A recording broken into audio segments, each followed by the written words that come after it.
If you have £30,000, then firstly, a massive congratulations for hitting a huge milestone.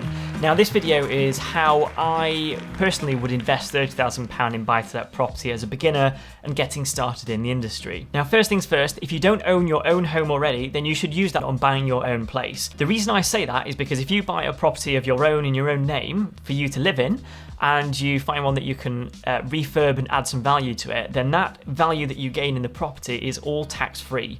Therefore, you should really think about doing that first before thinking about buy-to-let property. So the big question is, what should you do with £30,000 and how should you use it? Well, if you're here just to find out how expensive the property should be with a £30,000 deposit, then you should be considering one at £80,000. And I'll explain later in the video why I think £80,000 is the right price of a property to buy when you have 30k in the bank. Understanding the power of investing, and especially within the property industry, is absolutely crucial for your financial future. I've always felt that understanding the power of investing, and especially within the property industry in the UK, that understanding the difference between how investing in assets works versus bank accounts is absolutely huge and is really going to help, I guess, set me up for the future financially. If you have your savings in a 0.1% interest savings account, then actually what you're doing is losing money year on year.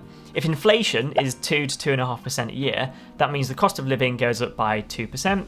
But if your savings are only going up by 0.1%, then you're actually losing, and your money is losing value by 1.9% every single year, which is crazy when you think about it. Whereas if you can have a property that gains a few percent every single year, plus then rental income on top of it, then that is going to pay dividends way more than a high interest savings account. And for that reason, I hope you stick around in this video and take some useful tips that I'm about to take you through. So let's jump straight in. If you're new here, my name's Matt. I work for a bank by day. I invest in property on the side and simplify insights on property, productivity, and tech. If you haven't already, please consider subscribing to the channel for more great videos, and don't forget to hit the like button for 7 years good luck. There are lots of different ways to get started in property investing. I actually have another video on all the different property investing strategies that you can check out here. The first few things that you should be thinking about before spending any money whatsoever is really understanding your business sense, your financial understanding, and your risk management. As a brand new property investor, your key and crucial role is managing risk. Now, if you can manage risk, this means that you're not going to put yourself into negative equity by buying a property at the wrong price and then overspending the refurb and not having enough to finish it, or buying a property in an area that has a high crime rate and it gets burgled, or the tenants are really poor quality. So if you are able to understand what potential risks could occur and how to mitigate those risks, then you are going to be ahead of most property investors. Don't worry, I get that that can be very arbitrary, but when you're investing in anything in the world, be that stocks and shares or property or gold or whatever it is, there's risk associated with it because prices can go up and down. So your role is, how do you protect your £30,000 and help it grow? Now, don't worry, here are my top 6 tips that you should be thinking about before purchasing property using your £30,000 deposit. The first main thing, and number 1, is ensure that you have an emergency fund.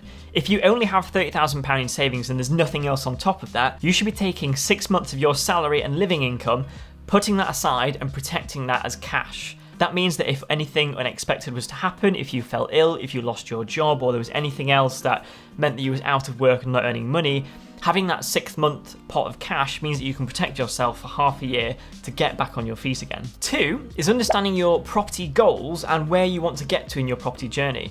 It might be that you only want one property and that's going to be forming part of your pension pot in the future when you're older. It might be that you want to transition away from the 9 to 5 and therefore a cash flow heavy strategy is going to be more important to you to move out of the job sooner. It might be that you just want to do this on the side and actually doing a flip or 2 is more than enough for you. To make it easier, I've actually written 2 different guides on creating your property business plan and getting started in property. So I'll drop the links in the description if you want to have a read through those on my website and check them out. Number 3 is do not pay for any courses or any education whatsoever. You have £30,000 in your pocket, and buy-to-let property isn't the most complex thing in the world. There is so much free information out there across YouTube. I have guides as well on my website, completely free. I'll pop a link in the description. But there's loads that you can learn through the property investors kind of Instagram community, through podcasts, through YouTube, through different property forums. you don't need to be spending thousands of pounds on a property guru training course. The reason being that these courses can cost a few £1,000s, if not going up to £10,000 and above, and that money could be so easily used on the deposit for a property where you would learn so much more by just getting stuck in and making those mistakes to start with, and then learning as you go along the way with that property. You'll learn so much more. So don't spend money on courses. You'd be really surprised to find that a lot of more experienced property developers and property investors are more than happy to show you around their project and show you what their kind of latest deal is and house that they're working on. So by connecting with people on Instagram and reaching out to people on YouTube and different forums, you can start to network and actually just go meet people for a coffee and buy them a drink and kind of ask them as many questions as you like to really understand how you should be getting started and what you should be thinking about as well, and that is worth way more than any educational course. Number 4 is speak to an accountant about your finances. Everyone's finances are completely different and everyone's in a very different situation. It could be as simple as that someone is in a basic tax bracket and someone is in the higher rate tax bracket, and that's going to determine the difference between whether you should be thinking about investing in your own personal name versus investing within a company. Now, I personally invest within a company, and that really falls into the fact that long term I want to really get into property investing. So if you just want the one property and you're more than happy with that, a company structure might not be the best for you because it's expensive to pay all the accountancy fees for a limited company and everything that comes with that, versus doing it in your own name. Whereas if actually you want to start building a portfolio and really think about property seriously in the future, then actually a limited company is going to be more lucrative. The key here is speak to an accredited accountant and professional, and they will help go through your options for your individual circumstances. There is no YouTube video or podcast or anything that will really and truly help you understand whether a limited company is right for you or not. 5 is speak to a mortgage broker, another accredited professional who can really help you in the property side of things.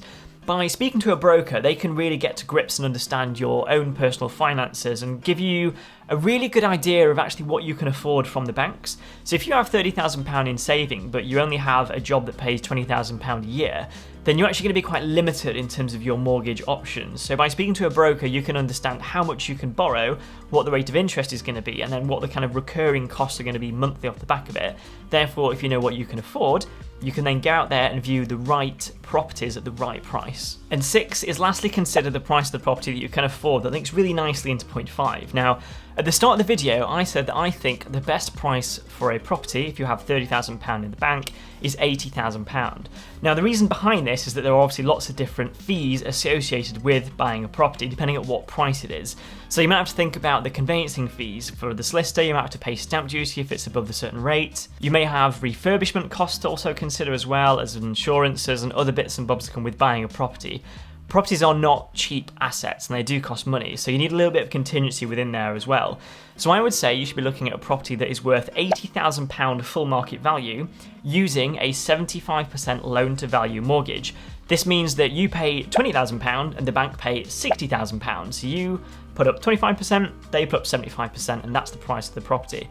This will leave you with £10,000 to cover all of the costs for the fees, and also then just enough money for a bit of a light refurb to make sure the property is fresh and ready to let out to a tenant. It also means that once a tenant moves in, if they find a few things that aren't quite working that you didn't spot whilst giving the property a bit of a refurb, then you have a bit of spare money to make sure that you can pay for any repairs and any kind of fixes that need to be put in place. So that's it for my top tips. If I had £30,000 and I was looking to buy a property, I would look for one around £80,000. I would speak to my broker, I'd speak to a solicitor, and I'd make sure I speak to my accountant as well to really understand my own personal situation.